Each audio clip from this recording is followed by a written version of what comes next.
En 1981, una extraña máquina arcade apareció en algunas salas de videojuegos en Portland, Oregón. A diferencia de otros juegos de la época, su diseño era minimalista, con una carcasa negra sin arte llamativo, sin logos de fabricantes, solo un nombre escrito en una tipografía austera y siniestra: Polybius.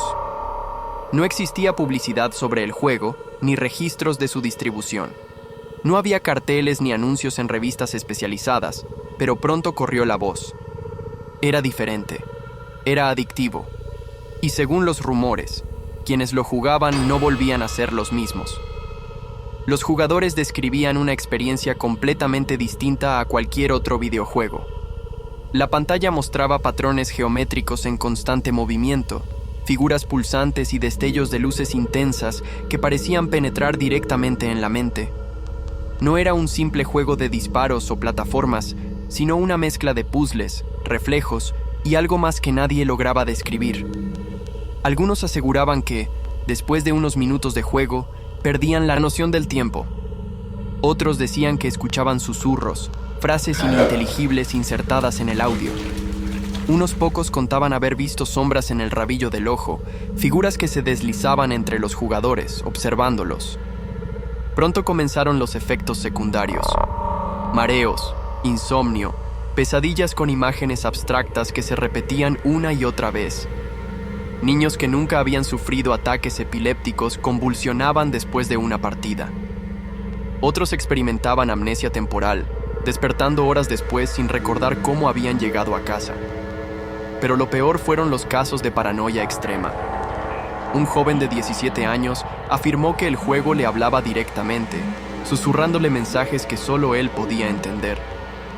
Dijo que una noche despertó y encontró la pantalla del juego en su mente, proyectándose en la oscuridad de su habitación. Se tapó los oídos para no escuchar las voces, pero las palabras ya estaban dentro de él. A la mañana siguiente, su madre lo encontró en el suelo, temblando y murmurando frases sin sentido. Otros jugadores reportaron sentirse vigilados. Decían que hombres vestidos de negro aparecían cerca de las máquinas, observando discretamente mientras los jugadores se sumergían en la experiencia. Algunos aseguraban haberlos visto manipulando la consola cuando creían que nadie los veía. De pronto, sin aviso alguno, las máquinas desaparecieron. No se vendieron, no se almacenaron, simplemente dejaron de existir. Nadie pudo encontrarlas en los catálogos de distribuidoras, ni siquiera se registró su existencia en los archivos de la industria de los videojuegos. Parecía como si Polybius nunca hubiese estado allí. Con el tiempo surgieron teorías. Algunos aseguraban que se trataba de un experimento del gobierno, diseñado para probar técnicas de control mental. Se hablaba de un proyecto de lavado de cerebro encubierto, donde los patrones lumínicos y los sonidos subliminales inducían estados de hipnosis. Otros decían que el juego era una puerta, un conducto que conectaba la mente humana con algo desconocido, algo que se alimentaba de la conciencia de quienes se atrevían a jugarlo. Algunos incluso creían que Polybius no era un juego en absoluto, sino un ritual, una invocación disfrazada de entretenimiento. Los informes de desapariciones comenzaron a aumentar. Se dice que un niño de 14 años jugó durante horas seguidas antes de colapsar en el suelo de la sala arcade. Cuando lo llevaron al hospital, entró en un coma inexplicable. Sus ondas cerebrales mostraban actividad anormal, como si estuviera atrapado en un sueño interminable. Murmuraba en un idioma desconocido, frases que nadie pudo interpretar. Finalmente, su cuerpo se apagó, pero su rostro quedó congelado en una expresión de absoluto terror. Otro caso inquietante es el de un joven que, tras jugar a Polybius, aseguró haber visto a una figura oscura siguiéndolo. Sus amigos pensaron que era una broma hasta que comenzaron a notar que realmente estaba cambiando. Su piel palideció, sus ojos parecían hundirse y cada vez hablaba menos. Una noche, entró corriendo en su casa gritando que ella lo había encontrado. Se encerró en su habitación y al día siguiente su madre lo encontró sin vida. En su brazo había arañazos que formaban una serie de símbolos desconocidos. Los testimonios también hablan de jugadores que después de interactuar con el juego comenzaron a perderse en su propia realidad. Caminaban por la calle con la mirada perdida, susurrando patrones matemáticos sin sentido.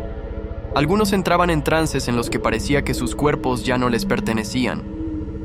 Varios testigos relataron que, al apagarse la máquina, los jugadores parecían quedarse atrapados en un estado catatónico, con los ojos fijos en la nada, como si algo dentro de ellos hubiera sido desconectado.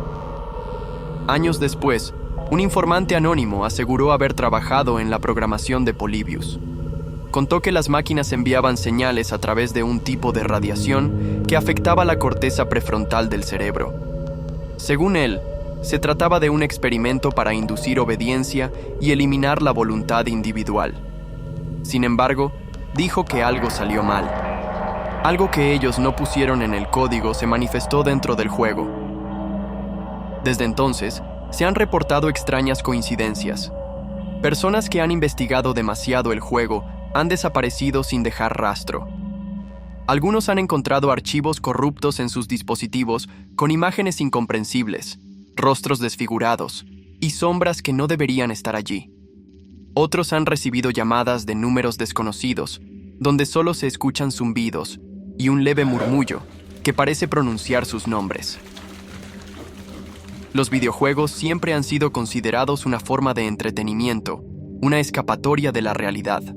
Sin embargo, a lo largo de la historia han surgido relatos perturbadores que insinúan que algunos juegos van más allá de la simple distracción. Hay títulos que parecen diseñados no solo para divertir, sino para manipular, alterar la percepción del jugador e incluso abrir puertas que no deberían abrirse. Polybius es el caso más famoso, pero no es el único. Existen otros juegos con historias igual de siniestras, títulos malditos que han dejado una marca oscura en quienes han osado jugarlos. Uno de los ejemplos más inquietantes es Kill Switch, un videojuego supuestamente desarrollado por una compañía llamada Carvina Corporation en la década de 1980. Se decía que era un juego de terror psicológico en el que el jugador controlaba a una mujer atrapada en un mundo en ruinas, acosada por entidades invisibles. Lo perturbador de Kill Switch era que, una vez completado, el juego se autodestruía. Se eliminaba por completo del dispositivo sin dejar rastro, impidiendo que nadie lo jugara dos veces. Algunos creen que esto era una estrategia de marketing. Otros, que el juego escondía algo más, algo que no podía ser experimentado dos veces sin consecuencias graves para la mente del jugador. Otro caso escalofriante es el de Berserk, un juego arcade de los años 80 que, según se dice, cobró la vida de al menos 2 jugadores. Se reporta que Jeff Daly, un joven de 19 años, murió de un ataque al corazón tras alcanzar una puntuación alta en el juego. Años más tarde, Peter Bukowski, otro jugador, falleció de la misma manera justo después de escribir su nombre en la tabla de récords. ¿Coincidencia? Tal vez. Pero algunos creen que el juego contenía mensajes subliminales, una programación oculta que generaba una tensión psicológica extrema en los jugadores más dedicados, llevándolos a una muerte súbita. Más recientemente, en la era de la conectividad digital, han surgido juegos que parecen estar vinculados con fuerzas mucho más oscuras. Sad Satan, un juego que apareció en la Deep Web, se convirtió en una pesadilla para aquellos que lograron encontrarlo. Sus gráficos eran distorsionados, su jugabilidad caótica, y lo peor eran los sonidos.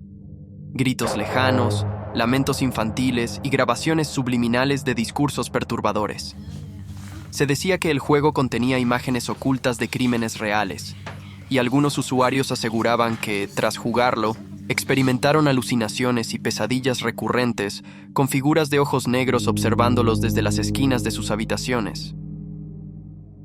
A veces, en la oscuridad de la noche, algunos jugadores aseguran ver el reflejo de la pantalla en sus habitaciones, aunque no haya ninguna máquina cerca. Se encienden luces en sus dispositivos sin explicación. La melodía del juego aparece en el silencio, y una sensación de ser observado nunca desaparece. Tal vez Polybius nunca fue solo un juego. Tal vez fue una prueba, un experimento, o algo peor. Lo que sea que se activó en esos circuitos sigue allí, esperando, escondido en alguna esquina oscura del código.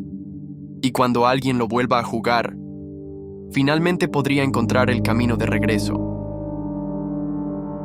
¿Y tú? ¿Has experimentado alguna sensación extraña jugando a videojuegos? Házmelo saber en los comentarios, estaré encantado de leerte. Esto ha sido Terror en estado puro. Suscríbete y deja tu like.